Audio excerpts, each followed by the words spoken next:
Hey, what's going on YouTube? Hey, listen, no filter, just straight raw emotion here. Um, Please hit the like button and subscribe to the channel if you like the video. But I just really want to share my heart again about how I feel regarding the George Floyd situation and um, all the riots that I see, the looting, um, the really mean, hateful posts that I've been seeing on Facebook and different social media platforms. Um, the difficult conversations I have to have with my children. Oh, man. And then the difficult thing I have to do when describing these situations to people on my job and um, communicating how I feel with colleagues and also just processing it with people. It's very difficult. Being a black man, it is not the same as any other race in America. When I leave my house, there are so many concerns as a black man. There's concerns about making sure I'm not making other people intimidated or afraid. Um, there are a lot of concerns about making sure that if I'm getting stopped by the police or they're behind me or they're around me, to make sure that I'm trying to do everything in my, you know, ability to not give them a reason to pull me over or make them think that I am doing something I should not be doing or fit the description of someone else. It's just a lot. And then there's, of course, all of the micro and macro aggressions that happen. Micro and macro aggressions are basically the small and the large um, racial discriminations or racism things that happen as a black man living in this country. It's happened on many occasions for me and for other people that I've talked to. One story that I want to share with you today that's kind of making me kind of go through this anxiety feeling and frustration, I believe, the most because the George Floyd situation has triggered this emotion in me of anger and frustration, sadness, broken heart, but also my trauma and my past. And I want to share this story with you. Like I said, this is raw, uncut, so no filters, not doing anything to this hair. I'm just laying in my bed having a conversation um, with you guys. So, when I was around 13 years old, I was shopping at J.C. Penney's, and me and my cousin, um, well, I'm sorry, I'm actually my uncle. I used to call him my cousin because we hung so close together. We were so close, and we still try to keep in contact from time to time. But anyhow, me and my uncle, he was only 2 years older than me, and we were hanging out at J.C. Penney's and doing some school shopping. Like I said, teenagers out having fun. And a guy kept following me around. And he kept following me around the store, and as a hothead 13-year-old, I was getting very agitated, talking really loud, trying to make him upset, saying things like, don't you hate when people follow you around the store? And I can't stand people who follow you around the store. And back then, I was a a big cusser, so I was saying all kind of cuss words, and this mf or this and that, and whatever 13-year-old mouth would say. And I remember um, the guy came up to me, and as we were leaving the store and we had paid for our clothes and I had tried on everything that I wanted to try on and make sure things fit and had left some things in the dressing room that didn't fit. As I'm leaving the store, he comes up to me, and he tells me, he says, "I would like to see your receipt." And I said, "Okay, who are you?" He didn't have no type of security stuff on. He's probably just doing his job as a, um, you know, low key person. Didn't want anybody to know who he was. Probably was undercover or something. So when I asked him that question, he said, "I'm a security officer." And I said, "Okay, let me see your ID." And so he showed me his ID. So I showed him my receipt. And can't believe where this goes after this. But I showed the guy my receipt, and he tells me, "I want you to still get out of my store." He calls it my store. Um, I told him no. I was a very hothead guy. 13-year-old. I wasn't a guy yet, I guess, a little boy. I told him I'm not going nowhere. And said a few other choice words, too. Tell you this is my BC days, y'all, before Christ, before I knew him. And so, as I was telling him these things and telling him I'm not leaving the store because I had a receipt, because I bought everything, um, he got really angry and he put his finger in my face. It touched my nose. It was so close to me and was telling me to leave. And I smacked his hand out of my face, told him, don't touch me. Don't put your hand in my face. Then he grabbed my throat, picked me up by my neck, and was choking me. Choking me.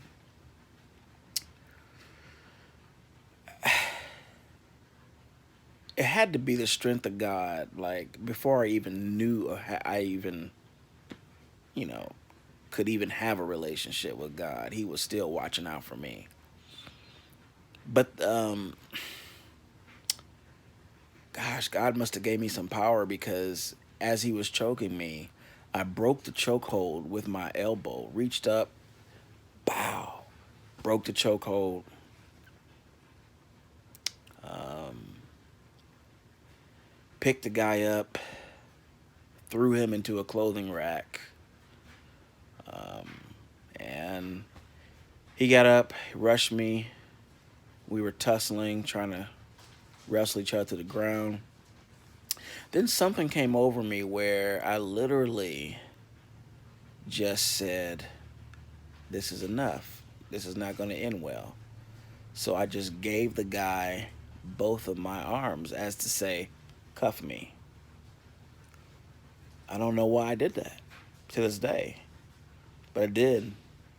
And when I did that, he cuffed me, and my uncle got involved because there was another security officer that ran down, a female security officer, ran down to see what was going on when she heard the screaming and fighting. And she tried to grab him by his arm. He was just standing there really watching, but she tried to grab him, um, and he, grabbed her arm, threw her arm away and said, "Don't touch me," and all that kind of stuff. And um, they ended up cuffing both of us, taking us into the back of J.C. Penney's. This is in Elkhart, guys. Elkhart, Indiana. And when they took us in the back into their, I don't know, loss prevention room or whatever, we were cuffed and we were sitting at the table. And I'll never forget when I first experienced the most racist thing ever. I'd had small things happen, looks or people treating me, ways that were definitely racist. But this took the cake. We are sitting at the table, and the guy pushes the table against me, smushes me against the wall, calls me nigger after nigger. Um, Very hurtful. Um, I was so upset. Didn't know how to feel. Just very angry. Just very traumatized. And I remember him calling the police, and they got there, and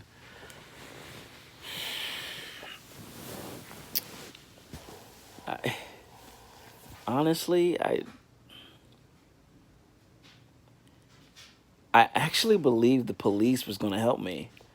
I don't know why I thought that. I guess because I was still so young, so innocent, didn't really know all the stuff that was going on. Now, shout out to all the police that are doing their job, because there are some that are doing their job, and I respect them for that. But this one did not. He showed up. He listened to the security officer's story. Didn't say anything to me. Didn't say anything to my uncle. And told us we're going to jail tonight. Yeah, he put me in the cop car with my uncle, and I said, "Are you even going to let me tell what happened?" And he said, "What happened?" Basically, like he didn't care. And I told him a brief part of it, but he didn't really care at all. And I went to jail that night. I was 13. I'd never been in trouble before in my life. Never had been in trouble, ever. But that night I went to jail, and I spent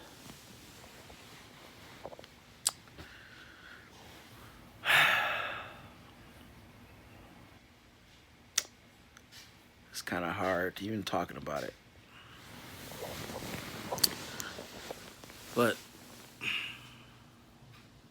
I spent like 3 hours in jail. 3 hours. And I can't even remember all the things that went through my mind, but it was horrifying because I had never been in trouble. I was 13. I was so young. Um, but yeah, I was in jail at 13. And make a long story short, my mom came and picked me up, talked to me about it. Um, I showed her my neck, and I had a lot of um, prints on my neck because he was strangling me so hard. Um, Gosh, yeah, it was really hard. Couldn't breathe, and I thought, maybe I should file a police report against him. Both of us were wrong in a sense that I was talking crazy and cussing and all of that, and but he definitely went overboard, right? And so I I decided to do a police report, and I did. Filed a police report, and guys, I can't believe that, you know, being 13,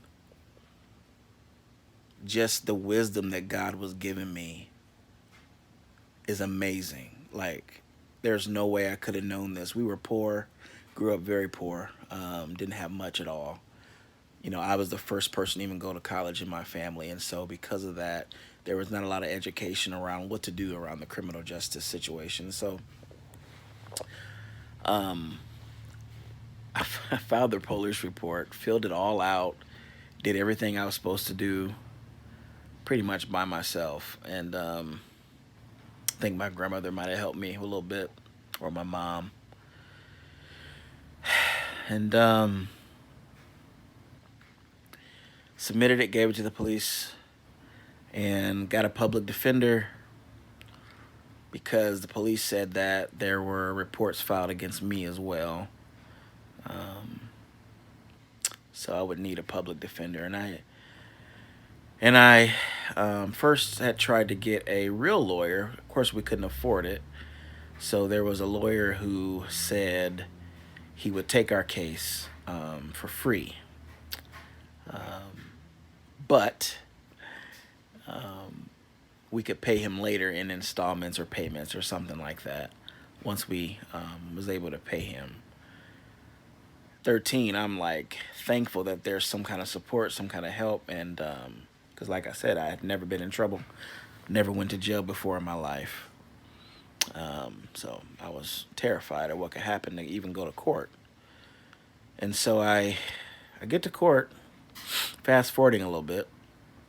I get to court, and my lawyer is nowhere to be found, guys. Nowhere. So I call the lawyer. Keep in mind, I'm 13, guys. I'm 13 years old. I'm doing all this, grown stuff, right? I call this lawyer and I'm like, hey, where are you? Court's getting ready to start. And the guy says, just ask for a continuance. I'm really busy with this tough case right now. I can't deal with anything else. And I said, okay, sir, but I have an appointment with you like right now. We have a court date. I said, what is even a continuance? I didn't even know what that was back then, right? 13 years old and no court language. Um, he explained it to me and he said, the judge will probably grant you that, no big deal. Just get the continuance and we'll follow up from there. So they call my name to go into court, and I go into court, and my uncle's there, my grandmother's there. Actually, my grandmother on my mom and my father's side was there. I think my mom might have been there. I can't remember. So long ago. I'm 36 now. This was like 13. Um, so anyway, I'm in this court, right? I'm scared as I don't know what. I'm like, what do I do in court, right? What am I gonna do in court? And I asked for a continuance when it was my turn to speak, and the judge said, we're not going to have a continuance. You've had a chance to get a lawyer. You've had plenty of time to get at least a public defender. If you can't afford a lawyer, we're going to proceed. Do you know how I felt in my heart? My heart probably jumped out of my chest. I was like, what?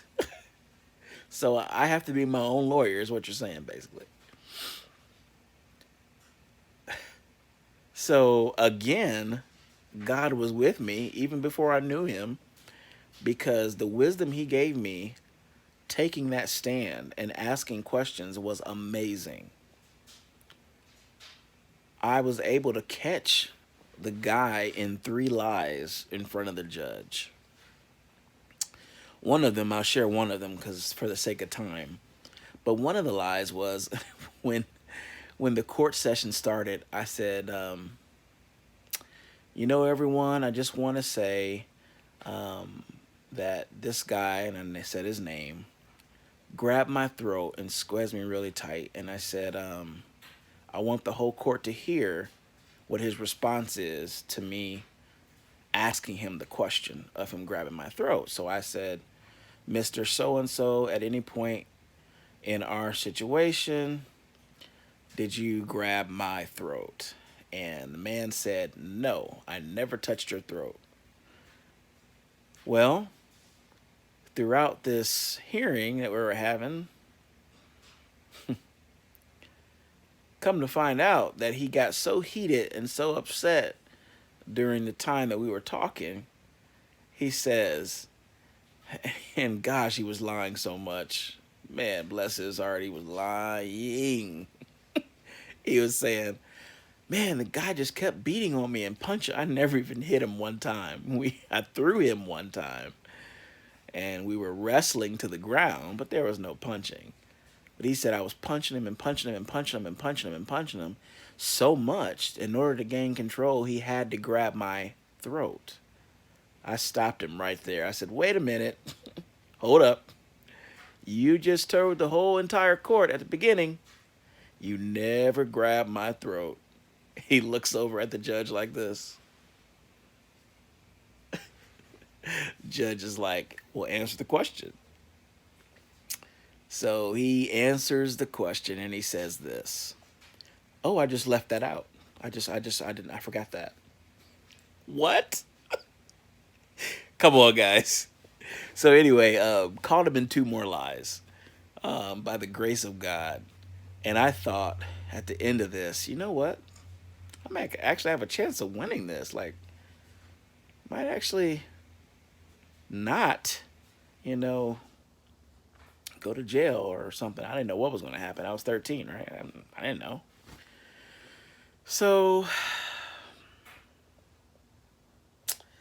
what ended up happening is the judge reads the last verdict, and he says something like this. I can't really remember it all in detail so many years ago, but he says something like, although I've seen some things that I'm not proud of here in this courtroom, with some people not telling the truth. I thought, well, I knew who that was. He said, I have to make my decisions on evidence alone. And I did not know that I should have took a picture of my throat with his handprints on it. I didn't do that. He took a picture, though, of his head. And when I threw him into a clothing rack, the clothing rack smacked him on the head, so he had a bruise there and like a gash, a cut there. So he took a picture. Very smart man. I did not. As a 13-year-old black boy living in the inner city, poor, nah.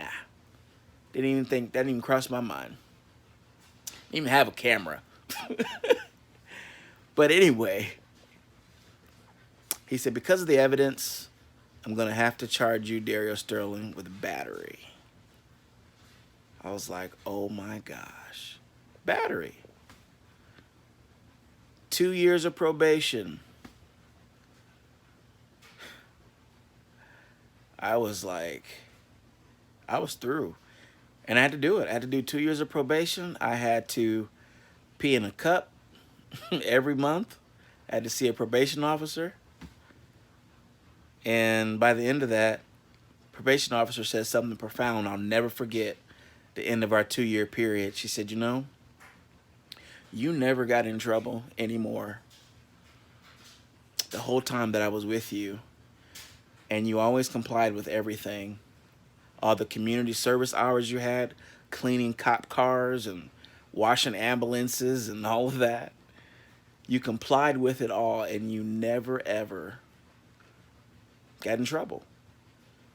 She said, because of that, if you don't get in trouble up until you're 18, I'm going to expunge this record. It's going to be completely clean. You're not going to even have it on your record. Which happened. I never got in trouble again, thank God. And the record was expunged. But I went through that. It was horrific. And I want to get close up on this one. Guys, trauma like that you never forget. And that's just one incident that happened to me as a black man. But it happens all the time. And it's hurtful. It hurts. But because I have a close relationship with God, He puts so much love in my heart that I forgive. He puts so much love in my heart that I continue to go forward when I want to go backwards. He puts so much love in my heart that I'm not going to change who I am because people do me wrong. But I will overcome evil with good. I will continue to do all that I can to be the black man that God has called me to be. Thank you for watching this video. I know it was long, but I really wanted to share my heart and my story. God bless you. Please like and subscribe. Hit the bell button so you can see when I'm posting other videos. Bless you guys. Bye.